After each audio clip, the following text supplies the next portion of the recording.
প্রিয় দেশবাসী, আসসালামু আলাইকুম। দুপুর মধ্যাহ্নকালীন সময়ে আমি আপনাদেরকে ইউজাই চারার বাগানে নিয়েছিলাম। দেখেন এই গাছটা কত সুন্দর এবং কত মজবুত এবং কত ডালপালা। এই গাছটা দেখেন, গোড়াটা দেখেন, এই গোড়াটা দেখেন কত, এই একটা 5-6 ফিট 6 ফিট গাছের গোড়াটা কত মোটা। এই যে একটা গাছ, আমি আপনাদেরকে দেখাচ্ছি। দেখেন এই গাছটা আমি হাত দিয়ে ধরে আসছি, আমি টাচ করছি, স্পর্শ করছি। দেখেন গাছের গোড়াটা, হাইট অনুসারে গাছের গোড়াটা কত সুন্দর। আপনারা যেখানে আম কিনুন না কেন, চারা কিনুন না কেন, আপনারা গাছটা বলিয়ান কত এবং গ্রোথ কীরকম এবং গাছটার ইট কেমন, সৌন্দর্য কেমন, এটা দেখে কিনবে।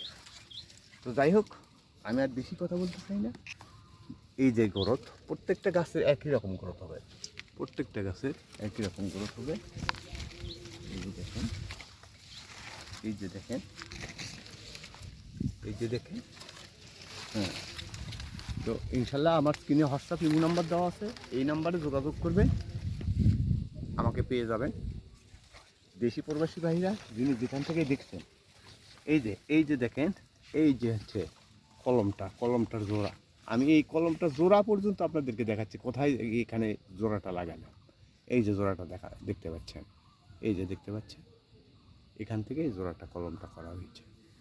তো আমি কথা না বাড়াইয়া আপনাদেরকে বিরক্ত করবো না। আমরা আশা করি ভালো থাকবেন, সুস্থ থাকবেন। দেশি প্রবাসী ভাইরা, বিশেষ করে প্রবাসী ভাইদেরকে আমি উল্লেখ করে বলবো, আপনারা একটু সাবধানে চলাফেরা করবেন। যেহেতু পৃথিবীতে যুদ্ধ চলছে, এর মধ্যেও একটু সাবধানে চলাফেরা করবেন। আর দোয়া করবেন যুদ্ধ যেন পৃথিবী থেকে থেমে যায়, এটাই আমার প্রত্যাশা। আপনাদেরও প্রত্যাশা থাকা উচিত বলে মনে করি।